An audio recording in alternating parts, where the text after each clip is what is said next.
ఇక్కడ ఆశిస్తూ బ్రతుకుతున్నాడు. ఒకసారి మనం ఆలోచన చేసుకుందామా? మరలా మనం అందరము కలిసి దేవుని సన్నిధానంలో మీ మధ్యన ఈ విధంగా ఉండడం నాకు ఎంతో ఆనందకరముగా ఉంది. మరి ఒక చక్కటి అవకాశము అనుగ్రహించిన దేవతి దేవునికి నేను మొట్టమొదటిగా వందనాలు తెలియపరుస్తున్నాను. అదే విధముగా మరి దైవజనులు మరి జాక్ గారికి, అదేవిధంగా జాయ్ గారికి, మరి పాస్టర్ గారికి కూడా వందనాలమ్మ. కూడి ఉన్న సంఘస్థులందరికీ వందనాలు తెలియపరుస్తున్నాను. మరి మొట్టమొదటిగా మీ అందరికీ నూతన సంవత్సర శుభాకాంక్షలు. దేవుడు మిమ్మల్ని దీవించి ఆశీర్వదించును గాక. మరి యొక్క సమయమున మనము పరిశుద్ధ లేఖనముల యందు యెషయా గ్రంథము 41వ అధ్యాయము మొదటి వచనము నేను చదువుచుండగా మనం జాగ్రత్తగా ఆలకిద్దాం. యెషయా గ్రంథము 41వ అధ్యాయము మొదటి వచనము. దీపములారా నా ఎదుట మౌనంగా నుండుడి, జనములారా నూతన బలము పొందుడి, వారు నా సన్నిధికి వచ్చి మాట్లాడవలెను, వ్యాజ్యము తీర్చుకొనుటకు మనము కొందుము రండి. ప్రార్థన చేద్దాం.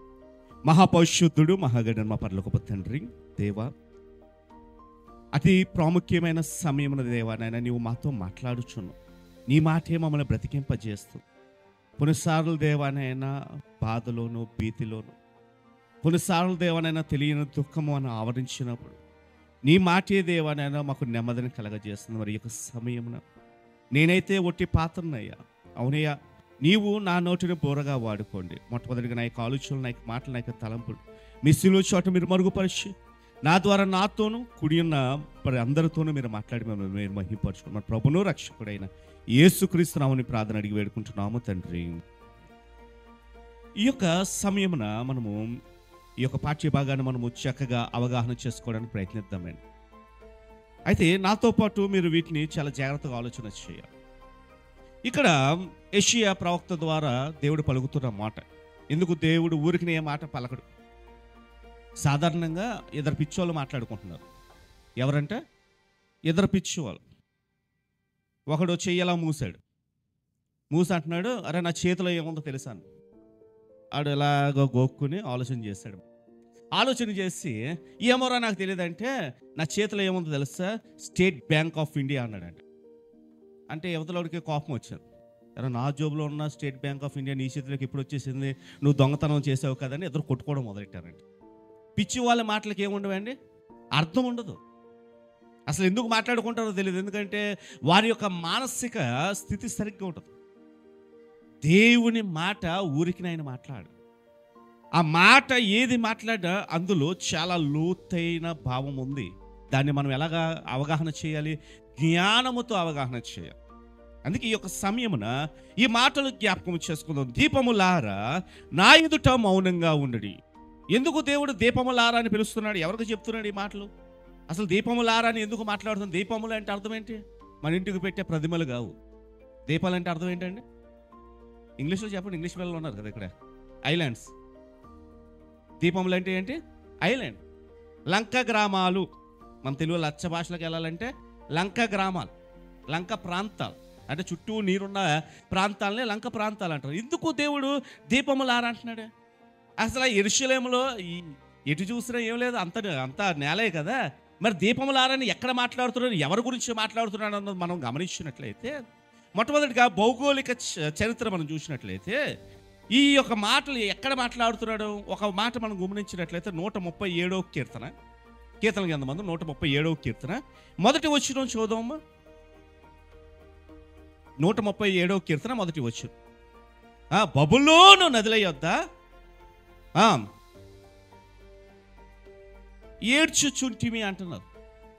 బబులోను నదుల దగ్గర కూర్చుని వారు ఏం చేస్తున్నారంటే సియోని జ్ఞాపకం చేసుకుని ఏడ్చుచుంటారు. మీరు భౌగోళిక చరిత్ర మనం చూసినట్లయితే బబులోను దగ్గర ఒక నది ఉంది. ఏ నది అండి? యూఫ్రటీస్ నది. మనము యెహోషువ గ్రంథం 24వ అధ్యాయము 2వ వచనంలో కూడా మనం గమనించగలం. ఎవరైనా చదవండి. యెహోషువ గ్రంథం 24వ అధ్యాయంలో కూడా మనకి ఈ యొక్క మాట యెహోషువ చెప్తున్నాడు. ఏమని చెప్తున్నాడు? యెహోషువ జనులందరితో ఇట్లా, నేను ఇశ్రాయేలు దేవుడైన యెహోవా చెప్పినది ఏమనగా, ఆది కాలము నుండి మీ పితరులు అనగా అబ్రహామును నాహోరుకును తండ్రి అయిన తేరాహు కుటుంబకులు నది యూఫ్రటీస్ అద్దరని నివసించి ఇతర దేవతలను పూజించి. వీళ్ళు కూడా ఉన్నది ఎక్కడ? బబులోను. బబులోను నుంచి వచ్చారు. దేవుడు కానాను ప్రాంతానికి పోయి వారిని ఏం చేశాడు చెప్పండి, దేవుడు పిలిచి ఉన్నాడు. ఇక్కడ మనం చూసినట్లయితే దీపములారా ఎక్కడ మాట్లాడుతున్నాడు అంటే మళ్ళీ వీళ్ళు ఎక్కడికి వెళ్ళిపోయారండి, బబులోనులో ఉన్న సందర్భంలో దేవుడు మాట్లాడుతున్నాడు దీపములారా అని మాట్లాడు. ఎందుకంటే సాధారణమైన నది కాదు అది. యూఫ్రటీస్ నది అనేది సాధారణమైన నది, దాని వైశాల్యం మనం చూసినట్లయితే చాలా గొప్పది. ఇక్కడ దాన్ని దాటి రావాలన్నా వీళ్ళకి అసాధ్యం. ఇక్కడ చాలా సమస్యలు వాళ్ళ జీవితంలో ఉన్నాయన్నమాట, చాలా బాధలు వరకు జీవితంలో. ఎందుకంటే దేవుడు చెప్పిన ఆ యొక్క వాగ్దానం ఏమైపోయింది అన్న ప్రశ్న వాళ్ళ హృదయాలను ఏం చేస్తుందంట, తొలిచి వేస్తుంది. అయ్యో 70 సంవత్సరాలు దేవుడు మాకు విడుదల ఇస్తానని, కాలము సమీపించింది కానీ మేము ఏమి చూడగలమన్న ఒక ప్రశ్న వారి హృదయంలో ఏమైందండి, వచ్చింది. ఈ రాత్రికాల సమయంలో నీ జీవితంలో కూడా కొన్నిసార్లు ఇటువంటి ప్రశ్నలు ఉంటాయి.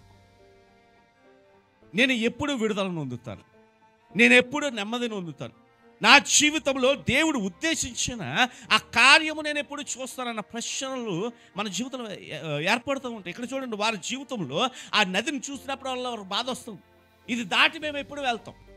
రెండోదిగా వారికి ఏమి ఏర్పడుతుందంటే కొన్ని మాటలు వారి హృదయాన్ని ఏం చేస్తున్నాయంటే గాయపరుస్తున్నాయి. కొన్నిసార్లు మనం ఎంత ఖచ్చితంగా ఉన్నా కొన్ని మాటలు మనల్ని ఏం చేస్తూ ఉంటాయి చెప్పండి, చాలా గాయపరుస్తూ ఉంటాయి, దుఃఖానికి కారణం చేస్తాయి. ఆ మాటలు హృదయంలో నుంచి ఎంత మాత్రం ఏమైపోవు చెప్పండి, తొలగిపోవు.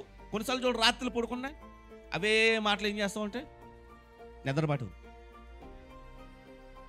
వీళ్ళ పరిస్థితి అదే. అప్పుడు దేవుడు మాట్లాడుతున్నాడు. ఈ యొక్క సందర్భము 41వ వచనం నుంచి, క్షమించండి, 41వ అధ్యాయం నుంచి 44 అధ్యాయాలు మీరు ఇంటికి వెళ్తారు చదవండి. ఈ యొక్క 4 అధ్యాయాలు దేని గురించి మాట్లాడుతున్నారంటే వారిలో ఉన్న బాధ, వేదన, ఇబ్బందుల గురించి దేవుడు మాట్లాడుతూ ఆ బాధల్లో దేవుని యొక్క దర్శనము అనగా దేవుని యొక్క ఉద్దేశం వారి పట్ల ఏముందో దేవుడు తెలియపరుస్తుంది. ఈ సందర్భం నుంచి మనం నేర్చుకోవాల్సింది, దేవుడికి కూడా నీతో ఒక ఆలోచన ఉంది. ఏంటో తెలుసా, జనములారా నూతన బలము పొందుడి. ఈరోజు దేవుడు అదే నీతో మాట్లాడుతుంది.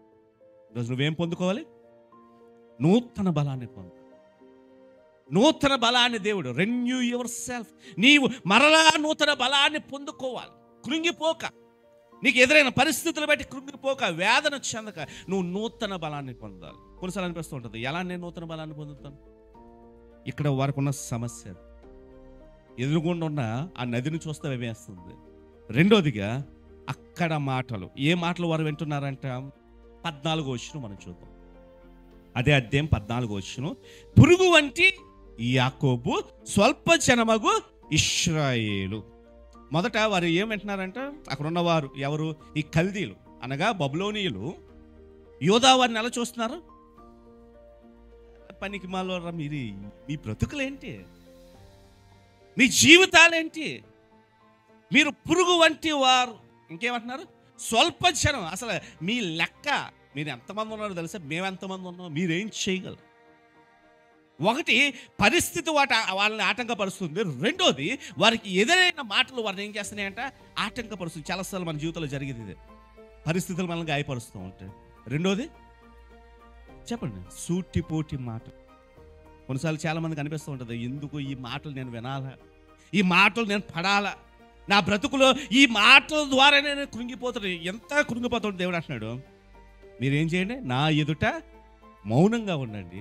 ఏం చేయండి, నూతన బలము పొందు. అసలు మౌనంగా ఎప్పుడు ఉంటాం చెప్పండి, మౌనం ఎప్పుడు వస్తుంది? ఇలాంటి పరిస్థితి మనకి ఎదురైతే మౌనం వస్తుందా? ఇంకా ఎంతకాలం అంటారు. కొన్నిసార్లు కోపం వచ్చేసి మనిషి ఏం చేస్తాడు చెప్పండి, ప్రెషర్ కుక్కర్, మన ఇంట్లో అందరి ఇంట్లో ఉంటుంది కదా ప్రెషర్ కుక్కర్. ఏమవుతుంది, అది ప్రెషర్ని ఏం చేస్తూ ఉంటుంది, కొన్నిసార్లు ఏం చేస్తూ ఉంటుంది చెప్పండి, ఆపుతూ ఉంటుంది. ఒక సర్టెన్ ఎక్స్టెంట్ వచ్చేసరికి అది ఏం చేస్తుంది, మొదట అంటుంది ఒకసారి, ఇంకా ఆ ఎక్స్టెంట్ దాటిపోయిన తర్వాత ఇంకా దాన్ని ఎవడో ఏం చేయలేరు. కానీ ఇక్కడ దేవుడు అంటున్నాడు, కొన్నిసార్లు చూడండి, మనం కూడా ప్రెషర్ అయిపోతూ ఉంటాం చాలాసార్లు, మన పరిస్థితులు కావచ్చు, స్థితిగతులు కావచ్చు, బ్రాస్ట్ అయిపోతూ ఉంటాం, కొన్నిసార్లు తట్టుకోలేం. కానీ దేవుడు అంటున్నాడు, నువ్వు మౌనంగా ఉండు. ఈ మాట చాలా కష్టంగా ఉంటుందండి. ఈరోజు నీకు అనిపించవచ్చు, కోపం వచ్చేస్తూ ఉంటాడు. ఇప్పుడు నేను దైవ చూడండి, నేను నా జీవితంలో కూడా కొన్నిసార్లు నేను కూడా ఏమైపోతూ ఉంటాను చెప్పండి, ఆ కోపాన్ని కంట్రోల్ చేసుకోవాలి. ఇది అందరి జీవితంలో జరిగేదే. కొన్నిసార్లు ఆ పరిస్థితులు బట్టి కొన్నిసార్లు అనుకుంటాం పారిపోతే మేలు. ఏమైపోలే, పారిపోతే మేలు. చివరికి దావీదు కూడా అంటున్న మాట, గొవ్వ వలె నాకు రెక్కలొస్తే నేను ఏం చేస్తాను? ఎగిరాను. రాత్రి ప్రార్థన చేసుకుని రెక్కలు వచ్చేసినాయి అనుకోండి, ఏం జరుగుతుంది చెప్పండి? ఎగిరిపోవడం. తర్వాత తీసుకెళ్ళి ఎక్కడ పెడతారు? ఏ జూల్లోనూ పెడతారు. ఇంకా ఎగిరిపోవడం ఉండదు. మనిషి అనుకుంటాడు, అయ్యో ఈ బాధలు తీరిపోవాలి, ఈ వేదలు తీరిపోవాలి, ఈ ఇబ్బందులు తీరిపోవాలి. వీళ్ళ పరిస్థితి అదే, బాధపడుతున్నారు. అక్కడ ఉన్నవారు అంటున్నారు, మీ బ్రతుకులు ఇంతే. వారు సూటిపోటి మాటలతో గుచ్చుతున్నారు. ఇదిగో పురుగు వంటి నీ జీవితం, నువ్వేం చేయగలవు? ఈ ప్రశ్నలు వారిని బాధిస్తూ ఉంటే యెషయా ప్రవక్త ద్వారా దేవుడు పలుకుతున్నాడు, వారికి ఈ మాటలు చెప్పు. జనులారా ఏం పొందుకోండి? నూతనం. ఇప్పుడు నేను ఎలా పొందుకోవాలి? ఈరోజు ఈ యొక్క సంవత్సరం మొదటి శుక్రవారం దినాన్న దేవుడు మీతో మాట్లాడుతున్న మాట, నీవు కూడా బలాన్ని పొందు. నీవు కూడా ఏం పొందుకోవాలి? మరి ఎలాగా నేను బలాన్ని పొందగలను? ఎలా బలాన్ని పొందగలను? ఈ యొక్క 40వ అధ్యాయంలో కూడా ఒక మాట మనం చూద్దాం. చూడండి, 40వ అధ్యాయం మొదటి వచనం చదువుతుంటే, మీ దేవుడైన యెహోవా సెలవిచ్చిన మాట ఏదనగా, నా జనులను ఓదార్చుడి ఓదార్చుడి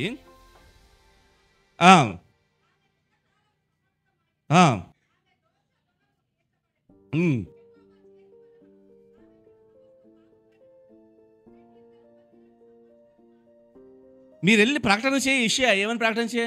ఇంకా అయిపోయింది అంతా. వాళ్ళు పడిన బాధలకి నేను ముగింపును కలగజేస్తాను. ఇప్పుడు ఏం కావాలి వాళ్ళకి? నెమ్మది కావాలంటే వీళ్ళు ఏం చేస్తున్నారు? నమ్మట్లే. కొన్నిసార్లు మన జీవితంలో కూడా ఇందాక దైవజనులు అన్నారు, 2025 సంవత్సరం ఏ సంవత్సరం అన్నారు? ఏమన్నారు అందక్కడ? జాయ్ గారు ఏమన్నారండి?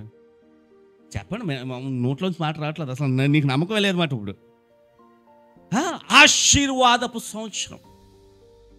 నువ్వు నమ్మితే దేవుని యొక్క కార్యాన్ని చూస్తావు. మొదటి మనమే నమ్మం, నోట్లోంచి మాట రాదు. ఇక్కడ కూడా అదే బాధ. ఏంటి? దేవుడు అంటున్నాడు నేను మిమ్మల్ని విడిపేస్తానంటే వీళ్ళేమంటున్నారు తెలుసా? ఇది ఎలా జరుగుతుంది? అక్కడ 21వ వచనం, 40వ అధ్యాయం 21వ వచనంలో దేవుడు అంటున్నాడు చూడండి, ఏమంటున్నాడు? నీకు తెలియలేదా, నీవు వినలేదా అని అడుగుతున్నాడు. ఎందుకు? దేవుని నమ్మలేకపోతున్నారు.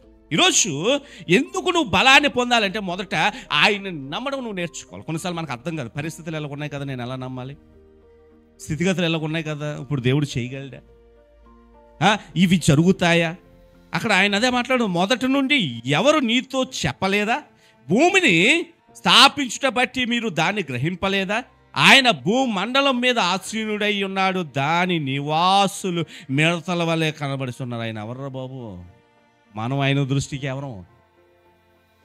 మనం అసలు ఎందుకు పనికిరాను? ఆయన అంత గొప్పోడు. ఆయన ఏదైనా చెప్పాడంటే నువ్వు ఒప్పుకోవాల్సిందే. అందుకే ఈరోజు దైవజనులు ఎవరైనా ఇక్కడ మాట్లాడుతున్నారంటే నిజంగా దేవుడు నాతో మాట్లాడుతున్నాడు. ఆ మాట నీ హృదయంలో నువ్వు పెట్టుకున్నప్పుడు ఆ యొక్క బలాన్ని నీ జీవితంలో నువ్వేం చేయగలవంట? చూడగలవు. ఇక్కడ చూడండి, ఆయన ఇంకా మాట్లాడుతున్న మాటను మనం చూసినట్లయితే, ఒకడు తెరను విప్పినట్లుగా ఆయన ఆకాశ వైశాల్యమును వ్యాపింపచేయును, ఒకడు గుడారము వేసినట్లు రాజులను ఆయన లేకుండా చేయును, భూమి యొక్క న్యాయాధిపతులను మాయాస్వరూపులుగా చేయును. ఇంకా అలా కింద చదువుకుంటూ వెళ్తూ ఉంటే అక్కడ కూడా అంటాడు 28వ వచనం, నీకు తెలియలేదా, నువ్వు వినలేదా? భూదిగంతలు సృజించిన యెహోవాయే నిత్యుడగు దేవుడు, ఆయన సొమ్మసెల్లడు అలయుడు, ఆయన జ్ఞానము శోధించుట అసాధ్యం. వీళ్ళతో ఉన్న సమస్య అది. ఇజ్రాయెల్ ఏం చేస్తున్నా నమ్మలేకపోతారు, ఎందుకంటే ఎదురవుతున్న పరిస్థితి. మనం కూడా అంతే. కొన్నిసార్లు ఏం చేయలేం. హౌ ఇది ఎలా జరుగుతుంది? నిజంగా నా జీవితంలో జరుగుతుందా? అవుతుందా? అయితే దేవుడు అంటున్నాడు నూతన బలాన్ని పొందాలి. ఎందుకు? ఎలాగ నేను నూతన బలాన్ని పొందాలంటే, ఒకటి మౌనంగా నిలుచుట. ఒకవేళ సాధారణంగా స్త్రీలకి లేకపోతే పెద్దవారికి బాగా తెలుస్తుంది. ఒక శుభకార్యం ఇంట్లో పెట్టుకున్నారనుకోండి, ఎవరొకరు ఇంట్లో ఒకరు ఉంటారు, ఏ పని అయినా ఏం చేస్తారు? టకా టకా టకా జరిగిచ్చేస్తారు. వాళ్ళు రాగానే ఏమైపోతారు? వీళ్ళు రిలాక్స్ అయిపోతారు. ఇంకా నాకు ఏ సమస్య లేదు. ఆ వ్యక్తి నాకు ఏమైపోయాడు? వచ్చేసాడు కనుక నేను ఎలాగొండొచ్చు? ఇప్పుడు నేను ఎలాగొండొచ్చు? కొన్నిసార్లు అందరి జీవితంలో మనకి ఎదురైతే ఒకరిని మనం ఖచ్చితంగా నమ్ముతాం మన జీవితంలో. ఈ వ్యక్తి వచ్చేసాడు కనుక నేను భయపడినా. అసలు అప్పుడు ఏం చేస్తావు నువ్వు? ఏ ప్రెజర్ ఉండదు, హ్యాపీ కూర్చుంటావు. నాకెందుకు, నేను టెన్షన్ పడ్డాను. అందుకో చేసేవాడు ఒకడు ఉన్నాడు కదా, దేవుడు అదే అంటున్నాడు, చేసే నేను ఉన్నాను కదా. నువ్వేం చేయాలి? మౌనంగా. ఎందుకు మౌనంగా అంటే, మౌనము విశ్వాసానికి సూచన. మౌనం దేనికి సూచన? ఎప్పుడైనా మీరు ట్రైన్లో ట్రావెల్ చేశారా? పాస్టర్ గారు ఈ ప్రశ్న ఏంటండి, ఎవరు చేయలేదు? నిజం చెప్పండి, మీరు ట్రైన్లో ట్రావెల్ చేసిన ట్రైన్ డ్రైవర్ ఎవరో మీకు తెలుసా? చెప్పండి. ఎప్పుడైనా మొహం చూసారా? ఎప్పుడైనా నాడు దగ్గరికి అను అన్నారా? అంటే మందు తాగాడు లేదని టెస్ట్ చేశారా? కూర్చున్నారు. ఎందుకు? ఎవడో తెలియకపోయిన పర్లే, నువ్వు ఎవరిని నమ్మావు? ట్రైన్ డ్రైవర్ నమ్మావు. ఆటో డ్రైవర్, ఆటో రావడం ఆలస్యం. ఎప్పుడు ఆ చివరి సీట్ దొరుకుతుంది అని చెప్పేసి బర్రమని ఆగడం, పరిగెత్తాడు, దూరేయడం. ఆడెవడు, ఆడు సరిగ్గా నడుపుతాడా లేకపోతే మందు తాగాడు ఏం పట్టించుకో, ఎందుకంటే అవసరం లేదు. ఎందుకో తెలుసా? నేను ఆటో ఎక్కినా నేను క్షేమంగా చేరుతాను. బస్సు ఎక్కినప్పుడు బస్ డ్రైవర్కి వెళ్ళి మొహం చూస్తావు సరే? అసలు వీడు నడపడం వచ్చా, లైసెన్స్ ఉందని అడుగుతారా? అడగరు. సీట్ దొరకడం ఆలస్యం, ముందేం చేస్తాం? పరుగు. ఈరోజు మనం గమనిద్దాం, ఒక డ్రైవర్ నమ్ముతాం, దేవుని దగ్గరికి వచ్చేసరికి మనం నడిపిస్తున్న దేవుణ్ణి ఈరోజు నువ్వు నమ్మలేని స్థితికి వస్తున్నావు. జ్ఞాపకం చేసుకుందాం, ఇది చాలా ప్రమాదకరం. అందుకే హెబ్రీయులు రాసిన పత్రికలో ఒక మాట మనం గమనించవచ్చు. హెబ్రీయులు రాసిన పత్రిక 6వ అధ్యాయము తెరుద్దాం ప్రతి ఒక్కరు. అక్కడ ఆ హెబ్రీ గ్రంథకర్త చక్కగా మాట్లాడుతున్న మాట 11-12 వచనంలో, మీరు మందులు కాక విశ్వాసము చేతను ఓర్పు చేతను వాగ్దానములు స్వతంత్రించుకొని వాని పోలి నడుచుకున్నట్లుగా మీలో ప్రతివాడు మీ నిరీక్షణ సంపూర్ణమగు నిమిత్తము మీరు ఇదివరకు కనపరిచిన ఆసక్తి, నిజం చెప్పండి, ఆసక్తి మన ఆసక్తి ఎలా ఉంటుంది? ఇప్పుడు మొదటి సంవత్సరం మొదట్లో ఉన్నాం, ఈ శుక్రవారం కనిపించింది, మళ్ళీ నెమ్మదిగా ఏమైపోతారు? ఏం వెళ్తామండి దేవుని దగ్గరికి, పాస్టర్ గారు చెప్పిందే చెప్తారు, విందే వింటున్నాం, మా జీవితంలో ఏమైనా మార్పు ఉందా అన్న ప్రశ్న మన జీవితంలో ఏమైపోతుంది? మిగిలిపోతుంది. కానీ ఇక్కడ అంటున్నాడు గ్రంథకర్త, మీరు మందులు కావద్దు. మందులు అంటే వేసుకునే మందులు కావు. ఇక్కడ మందులు అంటే అర్థం ఏంటి చెప్పండి? మందబుద్ధి అన్న పదం విన్నారా? ఇవన్నీ నానార్థాలు మాట, ఇది సిమిలర్ వర్డ్స్ మాట ఇవి.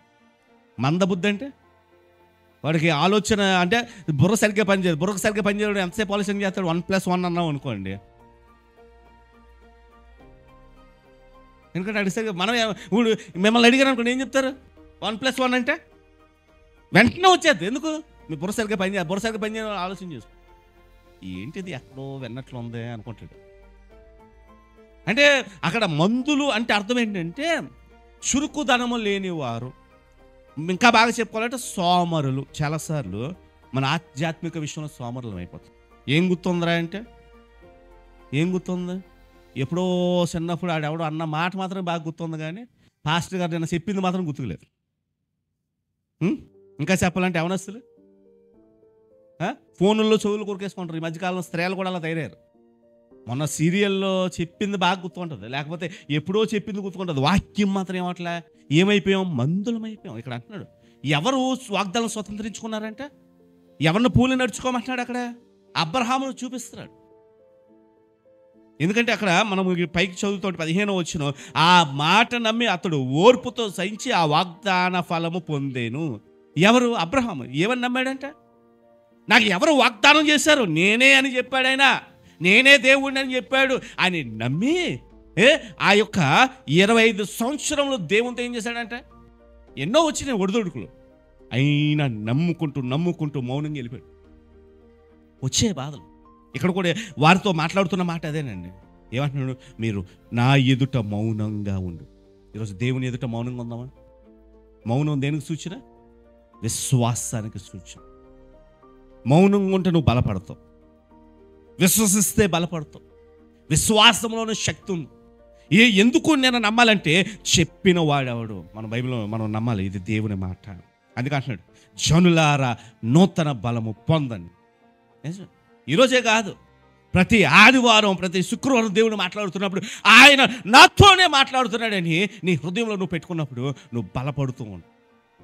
ఆ బలము నీ జీవితంలో గొప్ప కార్యములకు కారణమవుతుంది. అయితే ఇక్కడ చూడండి, ఎటువంటి బలాన్ని దేవుడు అనుగ్రహించాడు. వారితో అంటున్న మాటను మనం చూసినట్లయితే ఈ రాత్రి కాల సమయంలో ఇక్కడ ఉన్న మాటని ఈరోజు దేవుడు నీతోనే మాట్లాడుతున్నాడు. పురుగు వంటి యాకోబు, స్వల్ప జనమగు ఇశ్రాయేలు భయపడకుడి. 14వ వచనం అక్కడ అంటున్నాడు, నేను నీకు సహాయము చేయుచున్నాను.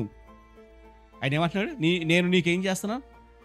చేశానంటలా, చేయుచున్నాను అంటే అర్థం ఏంటి?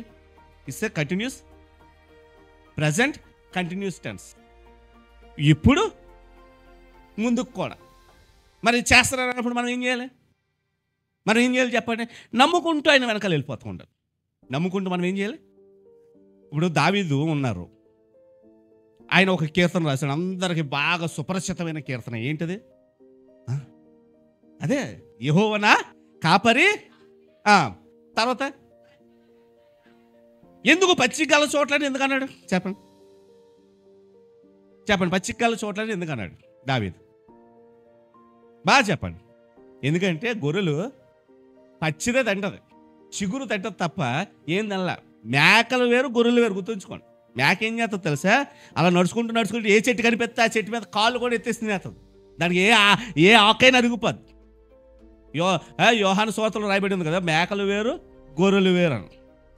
మనకి ఏది పడితే అది అరగదు. లోకస్తుడు ఎలాగెళ్ళిపోయినా పర్లేదండి, లోకంలో ఉన్నవాడు. కానీ మనం మాత్రం వాక్యమే మనకు అరుగుతుంది. దేవుని మాటే మనకు శక్తిని ఇస్తుంది. అందుకని గొర్రెలు కాపరికి క్షమించండి, గొర్రెలు కాపరిని ఏం చేస్తాయంట? నమ్ముతాయి. ఎలాగెళ్ళిపోతాయి వెనకాల? గొర్రెల కాపరి ముందు ఉంటాడు, గొర్రెలు వెనకాల ఉంటాయి. మేకల ముందు ఉండాలి, కాపరి వెనకాల ఉండాలి. ఎందుకంటే ఈ తినంగా ఈ ఎలగల్లో తిన్నంగా వీటిని చూసుకుంటూ ఉండాలి. కానీ గొర్రెల కాపరి ఏంటంటే ముందు వెళ్ళిపోతుంటే గొర్రెలు కాపరిని నమ్ముతాయి. ఎంత దూరం తీసుకెళ్ళినా ప్రతిరోజు పచ్చదనం ఒక చోటను దొరికేస్తుందా? ఒక్కొక్కడికి 100-200 గొర్రెలు ఉంటాయి. ఎక్కడికి నడిపించి. అందుకే దావీదు అంటున్నాడు, దావీదుకి అలవాటు కదా, నేను ప్రభువా నీ గొర్రెని, నేను నిన్ను నమ్ముతున్నాను, నువ్వు నన్ను ఎక్కడ తీసుకెళ్ళినా నాకు తెలుసు. ఈ సంవత్సరం నువ్వు చెప్పాలి, ఈ సంవత్సరంలో ఏం జరిగినా దేవుని చిత్తమే జరుగుతుంది. అయితే నువ్వు ఒకటి నేర్చుకో, ఆయన వెంబడి నువ్వు వెళ్ళిపోవాలి. నీకు బాధ అనిపించిందా? దేవుని సంధానికి రా. వేదన అనిపించింది, దేవుని వాక్యం తీ. దేవా ఈ వారం నువ్వు నాతో మాట్లాడని కోరుకుని దేవుని యొక్క వర్తమానం వినడానికి మీరు సిద్ధపడండి. దేవుడు నిన్ను బలపరుస్తూ ఉంటాడు. నువ్వు బలపడాలి. ఇక్కడ అదే అంటున్నాడు, నేను మిమ్మల్ని బలపరుస్తున్నానని చెబుతూ అక్కడ చెప్తున్న మాట ఏంటో తెలుసా? ఎవరిని పంపించాడంటే 2వ వచనం, 41వ అధ్యాయం 2వ వచనం, తన ప్రవర్తన అంతటిలో నీతిని జరిగించు వాడిని తూర్పు నుండి రేపి నిలుపువాడు ఎవడు? ఎవరిని లేపుతున్నాడంట దేవుడు? చెప్పండి. యూదులను రక్షించడానికి ఎవరిని రేపుతున్నాడంటే? నీతిని జరిగించేవాడు ఎవరంటే? కోరేష్. దేవుడు ఎవరిని రేపాడంటే ముందే చెప్తున్నాడు. కోరేష్ ఎవరు? బబులోనియల తర్వాత ప్రపంచాన్ని ఏలింది ఎవరంటే? పారసికులు, పెర్షియన్. మన చరిత్ర, పెర్షియన్కి మహాచక్రవర్తి ఎవరు? సైరస్. కోరేష్. అందుకే మనం చూడగలం 44వ అధ్యాయము మనం గమనించినట్లయితే చివరి మాటలో అక్కడ రాయబడి ఉంది. ఏమని రాస్తున్నాడు ఆయన? నేనే నీ నదులను ఎండజేయుచున్నాను. 27వ వచనం ఏమంటున్నాడు ఆయన? ఏ నదికే తెలు బాధపడుతూ ఏడుతున్నారు, ఈ నది నేను దాటలేను అంటే దేవుడు అంటున్నాడు, ఆ నదిని నేను ఎండ చేసేస్తాను. ఇంకేమంటున్నాడు? ఎండి పొమ్మని ప్రవాహంతో నేనే చెప్పుచున్నాను. కోరేషు నా మంద కాపరి, నా చిత్తమంతా నెరవేర్చువాడని చెప్పువాడను నేనే. యెరూషలేముతో నీవు కట్టబడుదువనియు దేవాలయమును పునాది వేయబడుదుననియు నేను చెప్పుచున్నాను. ఇదే 41వ అధ్యాయం నుంచి 44 అధ్యాయాలంతా దేవుడు వారితో మాట్లాడుతున్నాడు. అనేక సార్లు 7 సార్లు చెప్పాడు మాట. అక్కడి నుంచి 41వ అధ్యాయం నుంచి 44 అధ్యాయాల్లో 7 సార్లు ఏం చెప్పాడు తెలుసా? మీరు భయపడవు. దేవుడు ఈరోజు అది చెప్తున్నాడు. నువ్వు మౌనంగా కనిపెట్టు, నువ్వు భయపడిన అవసరం. God is greater than your fears. దేవుడు నీ భయాల కన్నా గొప్పవాడు. ఈరోజు జ్ఞాపకం చేసుకో, దేనికి భయపడతాయో? ఈ సంవత్సరం ఇది జరుగుతుందేమో, ఇలాగవుతుందేమో, నా బ్రతికేమైపోద్దేమో అనుకుంటున్నా. ఇక్కడ మాటలు, వారికి ఎదురుగా కనబడుతున్న పరిస్థితులు వారిని ఇబ్బంది పరుస్తున్నప్పుడు దేవుడు అంటున్నాడు, ఇదిగో నువ్వు నమ్ము, నేను ఒక వ్యక్తిని పెట్టాను, నువ్వు నమ్ము, నేను ఎలా చేస్తాను అంటున్నాడు. ఒక మాట ఇక్కడ చెప్తున్నాడు. ఏమైనా మాట్లాడుతాడు? 14వ వచనంలో ఆయన చివరిగా చెప్తున్నాడు, నీ విమోచకుడు ఇశ్రాయేలుల పరిశుద్ధ దేవుడే. ఈరోజు జ్ఞాపకం చేసుకోండి, ఆయన నిన్ను విమోచిస్తుంది. ఎలా విమోచిస్తున్నాడంటే అక్కడ ఒక మాట చెప్తాడు 15వ వచనం, కక్కులు పెట్టబడిన పదును గల కొత్తదైన నునుపెడి మ్రానుగా నిన్ను. ఎప్పుడైనా చూసారు నునుపెడి మ్రాను? నునుపెడి మ్రాను అంటే మీకు అర్థమైన భాషలో చెప్తా. ఇప్పుడు సాధారణంగా రైస్ మిల్కి ఏం పంపిస్తారు చెప్పండి? రైస్ మిల్ ఎప్పుడైనా పదం విన్నారా? రైస్ మిల్లుకి ఏం పంపిస్తారు? ధాన్యం. ఎందుకు ధాన్యాన్ని పంపిస్తారు? ఏం చేస్తారు రైస్ మిల్లు ధాన్యాన్ని? ధాన్యం అంటే ఏంటి? వడ్ల గింజ. ఆ వడ్ల గింజ మీద ఉన్న పొట్టు పోతేనే మనకేమవుతుంది? బియ్యం వస్తుంది. ఆ పొట్టు తీయడానికి కూర్చుని తీయలేడు కదా, రోజు కూర్చుని తీస్తే ఏమవుతుంది? ఇంకో సంవత్సరం వచ్చేది. అలా తీయడానికి అవుతుంది. అందుకే ఏం చేస్తారంటే, జల్లెడు ఎప్పుడైనా చూసారా? ఇనుము జల్లెడు చూసారా? దాన్ని తిరగేశారనుకోండి, ఎప్పుడైనా దాని పళ్ళు పైకి ఉంటాయి, రఫ్గా ఉంటుంది. దాని మీద ఏదైనా గీకారు అనుకోండి, ఆ పైది ఏదైనా పాలిష్ అయిపోతుంది. అలాంటి చూడండి, ఫ్లాట్ సర్ఫేసెస్ కొన్ని జల్లెడు లాంటి ఎలాగ ఉంటాయి బట్ ఎక్కడ మిల్లుల్లో అవి ఎలాగ ఉంటాయి, స్లోప్ ఎలాగ ఉంటాయి బట్ ఎలా జల్లెత్తూ ఉంటాయి. ఈ ధాన్యం దాంట్లో పడి ఎలా జల్లి జల్లి జల్లి జల్లి అదేమవుతుందంటే దాని పుట్టంతా పోయి గింజల కిందకు వచ్చేస్తుంది. మిల్లులో జరిగేది ఎప్పుడైనా చూడండి. అన్నీ తెలుసుకోవడం మంచిదే. అయితే ఇక్కడ ఆ దినాల్లో మిల్లులు లేవు కదా. ఆ దినాల్లో ఏముండి అంటే నునుపెడి మ్రాను. అంటే మ్రాన్ అంటే కర్ర, చెక్క. ఒక ఫ్లాట్ మీకు బాగా చెప్పుకోవాలంటే, ఇప్పుడు ప్లైవుడ్ లాంటి ఒక చెక్క తీసుకొని ఆ చెక్కకి ఏం చేసేవారు అంటే ఇనుము ముక్కలు కొద్దిగా సూదిగా ఇలా పైకి ఎట్టేవారు అనమాట, లేకపోతే రాళ్ళు ఎట్టేవారు. అవి ఏం చేసేవారంటే చూడండి, ఎద్దులకి కట్టేసి ఆ చెక్కని ఆ ధాన్యం మీద తిప్పేవారు. అక్కడ ధాన్యం లేదు కానీ అక్కడ ఆ దినాల్లో ఏం ఉపయోగించేవారు అంటే ఎవలు అనగా బార్లీ. అదేవిధంగా రెండోది యెరూషలేములో ఆ చుట్టుపక్కల ప్రాంతాలు ఎక్కువగా వీట్, గోధుమ. దాని మీద పొట్టు తీయడానికి ఈ నూనెపేడ రాను దాని మీద పడేసి ఆ గుండ్రంగా తిప్పుతూ ఉంటాయి. తిరిగి తిరిగి తిరిగి ఆ పైన ఉన్నదంతా అరగొట్టి గింజలు చక్కగా ఏం చేసి అంట వచ్చి. దేవుడు అదే మాట్లాడుతున్నాడు వాళ్ళకి అర్థం అవ్వడం కోసం. నేను నిన్ను ఎలా నియమించి ఉన్నాను ఏంటంటే కక్కులు పెట్టబడిన పదును. అది సాధారణమైనది కాదు, చాలా పదునైన నునుపెడి మ్రానుగా నిన్ను నియమించాను. అయితే ఈ నునుపెడి మ్రాను ఏం చేస్తుందంట, ఏమి చదును చేస్తావంట, నీవు పర్వతములను నూర్చెదవు, వాటిని పొడిచేది. పర్వతములు ఎవరు? సమస్య. ఇక్కడ అంటున్నాడు, నువ్వు దేనికి భయపడుతున్నావు? నిన్ను వాటిని నలగొట్టడానికి దేవుడు నిన్ను ఏం చేస్తున్నాడు. అందుకే నువ్వు నేర్చుకోవాలి. ఈరోజు ప్రారంభం. ఈ ప్రారంభంలో మనం ఏం చేయాలంటే, దైవజనుడి ద్వారా దేవుడు ఏం మాట మాట్లాడుతాడు అని నువ్వు సిద్ధపడుతూ ఉంటే దేవుడు పలుకుతూ ఉంటాడు, నువ్వు బలపడుతూ ఉంటావు. చివరికి ఎలా మారిపోతూ ఉంటావు? ఎలాగా? నునుపెడిం రాను. నీ సమస్యలు నిన్ను ఓడించడం కాదు, నువ్వు వాటిని ఓడించేస్తావు. వాళ్ళు ఏమంటున్నారు, నువ్వు పురుగు వంటివి మా కాళ్ళ కింద చచ్చిపోతావు అంటే దేవుడు అంటున్నాడు వాళ్ళతో, నేను నునుపెడిం రాను చేస్తాను. వాళ్ళని తొక్కుని పోతారు, వాళ్ళని అణిచివేస్తారు. ఇవి ఏం అణిచివేస్తాయంట?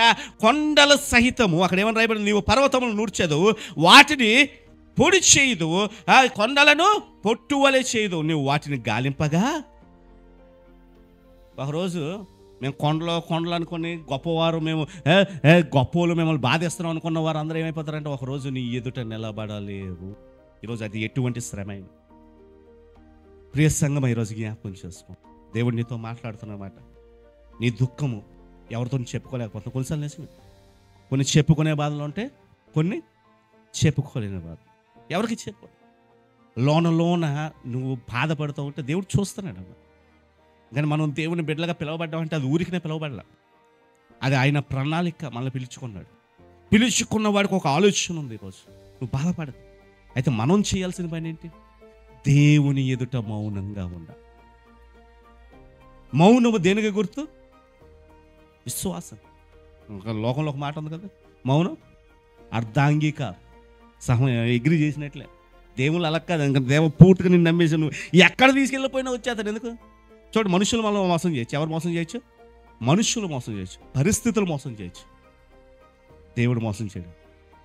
ఆయన లక్షణం అది కాదు. ఎవరి లక్షణం అది కాదు? దేవుడి లక్షణం అది కాదు. ఆయన చెప్పాడా చేస్తాడని. ఈరోజు మనము ఎలాగ ఆయన నమ్ముతున్నాం.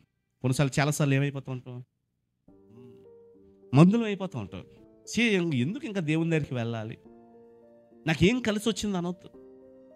నీ బాధ తెలిసినవి ఆయన అన్నీ ఎలాగ ఏర్పాటు చేస్తాడంటే చెప్పండి. చాలాసార్లు మనం అనుకుంటాం కష్టం ఇప్పుడు వచ్చిందని మనం బాధపడతాం. దేవుడు కష్టం కన్నా ముందే ఏది సిద్ధపరుస్తాడంటే చెప్పండి, కష్టం కన్నా ముందే ఏది సిద్ధపరుస్తాడంటే ఆ కష్టాన్ని నుంచి తప్పించుకునే మార్గాన్ని ముందు సిద్ధం చేస్తాడు. కరువు రాకమునిపే దేవుడు ఎవరిని పంపిస్తాడంటే యోసేపుని ఎక్కడ తీసుకెళ్ళి పెట్టాడు? ఎక్కడ? ఎందుకు ఐగుప్తులను పెట్టాలి? ఐగుప్తులేదు, కరువు వస్తుందని తెలుసు, ఐగుప్తులను ఎందుకు పెట్టాలి? కానాను దేశంలో నదులు లేవు. ఐగుప్తులో గొప్ప నది ఉంది, ఏ వండర్ఫుల్ రివర్, నైలు నది. ఐగుప్తుకి అదే చాలా ప్లస్ పాయింట్ మాట. మీరు బైబిల్ ఎక్కడైనా చూస్తున్నా దాని గురించి చాలా పెద్ద చరిత్ర. అందుకు అందరూ ఐగుప్తు వైపు చూస్తారు. ఎందుకో తెలుసా? అది ఎప్పుడు ప్రవహిస్తూనే ఉండేది, ఎందుకంటే వాళ్ళకి దగ్గర ఐగుప్తే. అందుకే దేవుడు బాగా తెలుసు ఇవన్నీ ఎండిపోతాయి ఆ నది. అందుకే ముందుగానే దేవుడు అక్కడ తీసుకెళ్ళి పెట్టాడు. దేవుడు తెలుసు. ఈరోజు నువ్వు అనుకుంటావు కష్టం ఇప్పుడు వచ్చిందని ముందుగానే దేవుడు సిద్ధపరిచేశాడు. నువ్వు అదే పడవద్దు, ఆయన నమ్ముకో. ఆ సమయము నువ్వు దేవుని యొక్క కార్యం నీ జీవితంలో చూస్తావు. యోసేపు ఎందుకు వెళ్ళిపోయాడు ముందు? ఎందుకంటే బైబిల్ వాగ్దానము ఖచ్చితత్వాన్ని మనం నమ్మాలి. ఈరోజు ప్రభువా నువ్వు నాతో మాట్లాడు, నీ మాటను నేను నమ్ముతాను. ఇక్కడ వారితో అదే మాట్లాడుతాను. మీరు నునిపెడి రాను. మీరెవరు? నునిపెడి రాను. ఆ కష్టాలు నిన్ను తొక్కేయడం కాదు. దేవుడు మనకు ఒక అధికారం ఇచ్చాడు. దేవుడు మనకి ఏమి ఇచ్చాడు చెప్పండి? అధికారం. ఏది నీ దగ్గరికి రావాలన్నా ఎవరిని దాటి వెళ్ళాలండి? మనుషులు అంటారు నీతో ఉంటాను అంటారు, అన్నానా అంటాడు. తర్వాత మా బైబిల్ కాలేజ్లో ఒకసారి ఒక సంఘటన జరిగింది. ఎందుకంటే బైబిల్ కాలేజ్లో 18,000 ఫీజు పెంచారు. దేనికి? ఫుడ్ కోసం పెంచితే దాంట్లో తెలుగు వాళ్ళు ఉన్నారు, ఇంకా చాలా స్టేట్స్ ఇచ్చి వస్తారు. మా తెలుగు వాళ్ళు అందరూ కోపం వచ్చేసి దాంట్లో ఒకడు ఉన్నాడు మాట, పెద్దోడు మా అందరికన్నా. అప్పటికే పెళ్ళి అయిపోయింది, పిల్లలు ఉన్నాడు. అతను ఏమన్నాడంటే ఇలా కాదు, ఈరోజు మనం పోరాటం చేద్దాం. ఇంకా ప్లేట్లు పట్టుకుని ఏం చేసామంటే కూర్చుని పోయాం. మేమేం తినం, ఎలాగైనా ఏదో ఒకటి తేల్చాలన్నాం. అంటే అప్పుడే డైరెక్టర్ వచ్చాడు, అందరిని పిలిచాడు. అసలు నేను ఎందుకు నుంచున్నాను తెలియదు. నేను ప్లేట్ వచ్చి ఇంకా అటు వాళ్ళతో పాటు నుంచోపోతే మా అవ్వదు కదా. నేను అక్కడికి వెళ్ళేసరికి జోబ్ నువ్వు కూడా వచ్చాను. అందరూ వెళ్తే అందరూ ఎంత ధైర్యంగా వెళ్ళామో, అక్కడికి వెళ్ళేసరికి మమ్మల్ని ముందు నడిపించినోడు లేడాడు. డైరెక్టర్ దగ్గరికి వెళ్ళేసరికి ఈడేడు అంటాడు, అక్కడ కనిపించలే. రండి నేను మాట్లాడుతాను అందరి ముందు అన్నాడు. ఆడు వెనకాల ధైర్యంగా వెళ్ళిపోయాం. ఆడికి వెళ్ళి ఆడినాడు, ఏం మాట్లాడాలి, ఏంటి మీ సమస్య ఏంటి అన్నాడు. సార్ ఏదో ధైర్యం తెచ్చుకొని ఫుట్బాల్ ఏదండి అన్నాం, అంతే. ఆయన ఒకటే మాట్లాడాడు, మీరు తిండి తినడానికి వచ్చారు, దేవుని పరిసర చేయడానికి వచ్చారు అన్నారు. ఆ ప్లేట్ పెట్టుకుని నాకు వెళ్ళిపోయాం అందరం. ఇంకా ప్లేట్ పెట్టుకుని వెళ్ళిపోయాం. తిండి తినడానికి వచ్చారు అన్నోడు ఏంటంటే రచ్చగొట్టిదాడే. కానీ ఆడికి అనిపించలేదు. కానీ దేవుడు అలా కాదండి, నీ భావోద్రేకాలతో ఆడుకోవడం, నీ కన్నీటిని తుడుచువాడాయన, నీ బాధని ఎరిగిన వాడాయన. అందుకే ఆయన అంటున్నాడు, ఇదిగో నేను నునిపెడి రానుగా పెడతాను. ఈరోజు ఎందుకు అది? ఈరోజు మనం సిద్ధపడవాలి. నునిపెడి రాను ఒక్క రోజులో తయారవద్దు తెలుసా? అది దాన్ని చెక్కాలి, దాన్ని ఎంతో వారు ఏం చేయాలి, ఎంతో పని ఒకరోజు. ఈరోజు నువ్వు నునిపెడి రానుగా రాలని ఒక రోజులో అయిపోతావా? అవ్వలేవు. నువ్వేం చేయాలి? దేవుని సందర్భం వచ్చి ప్రభువా నన్ను సరిచేయని దేవుని అడిగినప్పుడు దైవజనుల ద్వారా దేవుడు మాట్లాడుతాడు. కింద సంవత్సరం ఎన్నో మాటల ద్వారా మీరు ఎంతో ఆశీర్వాదపడతారు. ఈ సంవత్సరం 200 ఆశీర్వాదం మీరు చూడాలంటే సిద్ధపాటు కలిగి ఉన్నారు. దేవా ఆయన చెప్పాడంటే ఏది మనలో ఆపుతుందండి? ఆయన చూడండి, బైబిల్లో చివరికి ఒక్క మాట చెప్పి నేను ముగిస్తాను. ఎందుకంటే దేవుడు మాట్లాడుతున్నాడు. రోమిలకు రాసిన పత్రిక అపోస్తలుడైన పౌలు ద్వారా 8వ అధ్యాయం 31వ వచనం మనం చూసినట్లయితే, ఇట్లుండగా మనం ఏమందుము, దేవుడు మన పక్షం ఉండగా మనకు విరోధి ఎవడు? నిజం. ఈరోజు అయ్యో నాకు ఈ సమస్య అనుభవం. 37వ వచనం వెళ్ళిపోతుంటే అక్కడ కింద ఏమైనా మాట్లాడుతున్నాడు చూడండి. 37వ వచనం ఏంటంటే, ఒక్కరు చాలా జాగ్రత్త, అయినను ఆయన ఎవరు ప్రేమించారు? నువ్వు దేవుని నమ్ముకోవడానికి ఆయన ద్వారం తెలుస్తాడు. మనం రాలా. ఆయన ప్రేమించాడు కనుక మనం ఆయన ప్రేమించగలుగుతున్నాం. ఆయన నేర్పించాడు. అయినను ఆయన మనల్ని ప్రేమించిన వాని ద్వారా వేటన్నిటిలో ఆ పైన చెప్తాడు, కరువైనను, హింసైనను, వస్త్రహీనతను, ఉపద్రవమైన, ఖడ్గమైనను మనలను ఏది ఎడబాపుతుంది దేవుని ప్రేమ నుండి. ఈరోజు చూడండి, ఏది రావచ్చు, 25 సంవత్సరాలు ఏదైనా రానివ్వండి, నేను మాత్రం బలపడతా. దేవుడు అదే చెప్తున్నాడు. ఈరోజు నువ్వు బలపడు. దేవుడు వాడుకోవడానికి ఇష్టపడుతున్నాడు. దేవుడు నిన్ను దేవుడు నిన్ను ఎలా మారుస్తున్నాడంటే ఆయన చేతిలో ఒక ఆయుధముగా. అక్కడ అదే చెప్తున్నాడు, మిమ్మల్ని పురుగు వంటి వారు అన్నారు. మిమ్మల్ని ఏమన్నారు? పురుగు వంటి వారు, స్వల్ప చలామం అన్నారు. నిజమే. కొన్నిసార్లు అయ్యో నా కుటుంబం చిన్నదే, అయ్యో నా బ్రతుకు చిన్నదే, నేనేం చేయగలను, నేను ఎవరితో మాట్లాడు. దేవుడు ఎవరిని పెట్టాలో తెలుసు ఆయనకి. అక్కడ కోరేషిని పెట్టాడు వాడు మనిషిని. వాళ్ళు స్వల్ప జనాంగం అయితే పారసీకుల సైన్యం వాళ్ళ పక్షంలో నిలబడ్డది. దేవుడు గొప్ప మేలు చేస్తాడు. ఈరోజు నుంచి నువ్వు అనుకుంటున్నావేమో, ప్రభువా నా జీవితంలో ఏం మార్పు? దేవుడు అంటున్న ఒకటే మాట, నేను నిన్ను బలపరుస్తాను.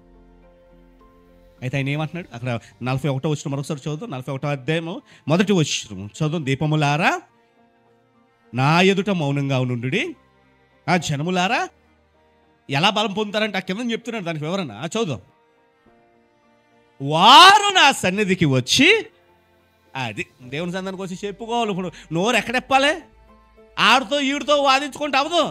దేవుని సంతానికి వచ్చి గోచాడు, దేవుని సంతానికి వచ్చి మొరపెట్టు, దేవుని సంతానికి వచ్చి దేవా నాతో మాట్లాడు, నన్ను బలపరచు అడగాలి. ఇంకా ఆ కింద చదువుతూ ఉంటే ఆయన అంటున్నాడు వ్యాజ్యం అంటే గొడవ కాదు. వ్యాజ్యం అంటే దేవా ఎందుకు నేను ఈ దీవెన చూడలేకపోతున్నాను, ఒకవేళ నాలో ఏదైనా తప్పిదం ఉందా అని దేవుని సంధానంలో మనం సరిచేస్తాం. ఇంగ్లీష్లో జడ్జిమెంట్ అన్న పదం ఉపయోగించి దేవుని సంధానికి వచ్చి మనం ఏం చేసుకోవాలంటే సరి చేసుకో. ఈరోజు ప్రారంభంలో ఉన్నాం, అలా సరి చేసుకుంటూ ముందుకు వెళ్ళు, విజయాన్ని ఖచ్చితంగా చూస్తాం. ఫియర్ అంటే ఏంటి? భయం. దానికి ఒక డెఫినేషన్ రాశారు కొంతమంది. ఫియర్ అంటే ఏమని రాశారంటే ఫేస్ ఎవ్రీథింగ్ అండ్ రైజ్. ప్రతి దాన్ని ఎదుర్కొనే నిలబడి దేవుడు జయాన్ని ఇస్తాడు. పారిపోవడం కాదు, భయాన్ని చూసి పారిపోవడం కాదు. దేవుడు తన బిడ్డలుగా మిమ్మల్ని పిలుచుకుంటాడు. ఎందుకంటే నున్నిపేడి రాను. ఇది ఒక రోజులో అయిపోద్దా? అయ్యేది కాదు. ఈ నునిపేడి రానుగా నువ్వు మారాలంటే రండి, వచ్చి ఎవరితో మాట్లాడాలి? నువ్వు దేవునితో. ఎవరితో వ్యాజ్యం ఆడాలి? దేవునితో. ప్రభువా నాలో ఏమైనా సమస్య ఉంటే సరిచేయండి, నన్ను సరిచేయండి అని అడగాలి. ఈ యొక్క సమయం అదే ప్రార్థన మనం వచ్చారు. బల పొందడానికి మనం దేవుడిని అడుగుదాం. మాట్లాడదామా? మన దేవుడు నోర్లు ఇచ్చాడు కదా. ఏంటంటే నోర్లు ఇచ్చాడా లేదా? ఇచ్చాడైతే ఏం చేద్దాం? దేవునితో ఎలా మాట్లాడటంటే ప్రార్థన చేద్దాం. రండి, ఈ యొక్క రాత్రికాల సమయంలో అందరం అలాగా దేవుని సందాలు. ఈరోజు నీ బాధ ఎటువంటిది అయినప్పటికీ, నీ వేదన ఎటువంటిది అయినప్పటికీ అడగండి, ప్రభువా నీ వాగ్దానం నా కొరకు ఉంచున్నాను. ఈ యొక్క రాత్రికాల సమయంలో దేవనైనా నేను నీతో మాట్లాడు. ఈ సంవత్సరంలో దేవనైనా అనేకమైన మేలు నేను చూడడానికి సహాయం చేయను అడుగుతాం. ఎవరు బాధపడొద్దామా? నీ బాధ ఎరిగిన దేవుడు. పక్కలు ఏమనుకుంటారని నువ్వు ఆలోచన పడగా నీ హృదయంలో ఉన్న దేవునికి తెలియపరచుకో. నిజమే, దేవుడు ఇదిగో నీ ప్రార్థన ఆలకించడానికి దేవుడు సిద్ధపడుతున్నాడు. ఎందుకంటే ఆయన నీ చేతిని పట్టుకుని ఉన్నాడు. అందుకే అక్కడ మాట్లాడుతూ ఉంటాడు 13వ వచనంలో, ఇదిగో నువ్వు భయపడకు, నేను నీ చేతిని పట్టుకుని ఉన్నానని ఆయన మాట్లాడుతున్నాడు. ఆయన నీ చేతిని పట్టుకుని ఉన్నాడు కనుక ఈరోజు ధైర్యంతో దేవుని వైపు మనం చూద్దాం, అడుగుదాం. ప్రతి ఒక్కరు ప్రార్థన వచ్చాడు. సమయం నీ కన్నీటిని చూసిన దేవుడు, నీ బాధను చూసిన దేవుడు, నీతో మాట్లాడుతూ నిత్యము బలపరుస్తూ వాడు ఆయన్ని. ప్రార్థన చేద్దాము. ప్రతి ఒక్కరూ ప్రార్థన చేద్దాం. మహాపరిశుద్ధుడు మహాగణన్ మా పరలోకపు తండ్రి, దేవా మా బాధ మేము ఎవరికి చెప్పుకోలేక వేదన పడుతూ, అయ్యో ఈ పరిస్థితిని నేను ఎలా దాటగలను, ఈ స్థితిగతులు నేను ఎలా ఎదుర్కోగలను, అయ్యో నా భారముకు మించిన బాధ్యతలు నేను కలిగి ఉన్నానే, నాకు ఎవరు సహాయము చేస్తారని వెలువెల్లాడుతున్న దేవా, నాతో మాట్లాడినందుకు నీకు వందనాలయ్యా. దేవా నాయన నీకు వందనాలు ప్రభువా. దేవా ఇదిగోనయ్యా సూటిపోటి మాటలు దేవా నాన్న నా హృదయాన్ని గాయపరుస్తూ, అవునయ్యా ఏది చేత కాని వాడిలాగా మిగిలిపోయే స్థితికి నన్ను నడిపిస్తున్నాయ్యా. దేవా ఈ రాత్రి కాల సమయంలో దేవా నాయన నీ వాక్కు ద్వారా మమ్మల్ని బలపరిచిన విధానానికి నీకు వందనములు. దేవా నాయన మేము సిద్ధపడుతున్నామయ్యా. నీ సన్నిధానములో దేవానైనా నీతో మాట్లాడడానికి మేము సిద్ధపడుతున్నాము దేవానైనా. మేము ఒక తీర్మానము చేసుకుంటున్నాము దేవానైనా. మా యొక్క కన్నీటిని సన్నిధానంలో కుమ్మరిస్తామయ్యా. మేము తీర్మానము చేసుకుంటున్నాము దేవానైనా. నీ మాటను మా హృదయంలో పెట్టుకుంటున్నాము దేవానైనా. మరి ఈ యొక్క కూడి వచ్చిన ప్రతి ఒక్క బిడ్డని చేతికి అప్పగిస్తున్నానయ్యా. మరి ఎవరును దేవానైనా నీ దీవెన ఫలము పొందకుండా దేవానైనా తిరిగి వెళ్ళకుండా వారు నీ దీవెన ఫలముతో తిరిగి వెళ్ళడానికి సహాయం చేయండి. ప్రతి దేవానైనా కుడికలు దేవానైనా వారు దినదిన అభివృద్ధిని పొందడానికి దేవానైనా, వారు దేవానైనా బలము నొంది దేవానైనా వారు నీ కార్యములు చూడలాగిన లేవనెత్తి మిమ్మల్ని మీరు మహిమపరచుకోండి. వారి యొక్క సమయమున వారి కన్నిటిని తుడుస్తున్నందుకు నీకు వందనములు. ఈరోజు ఏదైతే దేవానైనా కష్టముగా మిగిలిపోయిందో రానున్న దినములు అది గొప్ప సాక్ష్యముగా మారుస్తున్నందుకు యేసు నామములో అడుగుచుండగా దేవానైనా ప్రతి ఒక్క జీవితంలో దేవానైనా ఘనమైన కార్యములు మరి దైవజనులు దేవానైనా నువ్వు గొప్పగా వాడుకుంటున్నందుకు నీకు వందనములు దేవానైనా. ఈ సంవత్సరం అనేకమైన దీవెనకరమైన మాటలు దేవానైనా వారి నోటున ప్రవచనములు వారి నోటున పలికిస్తూ దేవానైనా అనేక మందికి ఆశీర్వాదకరంగా అనేక మంది ఈ సంఘములు ఇంకా నింపబడడానికి దేవానైనా, నశించిన ఆత్మలు రక్షింపబడడానికి దేవానైనా ప్రతి ఒక్కరి ఎదుట దేవానైనా నీ యొక్క గొప్ప మేలు దేవానైనా మీరు జరిగించి మిమ్మల్ని మీరు మహిమపరచుకోండి. మరి దేవా ఈ యొక్క సమయమును నీ వైపే చూస్తున్నామయ్యా, నీ వైపే తేరు చూస్తున్నాము. మా సహాయము నీవే ప్రభువా, మమ్మల్ని సహాయం చేయండి. దేవ బిడ్డలందరినీ చేతికి అప్పగిస్తున్నాను దేవ. వారి హృదయ భారముల నుంచి దేవా నాయన వారి నెమ్మదిని పొందుకోవడానికి, నీ విషయము వారి జీవితంలో చూడడానికి నీవే వారిని నడిపేసి మన ప్రభును రక్షకుడైన యేసుక్రీస్తు నామమున ప్రార్థన అడిగి వేడుకుంటున్నాము తండ్రి. ఆమేన్.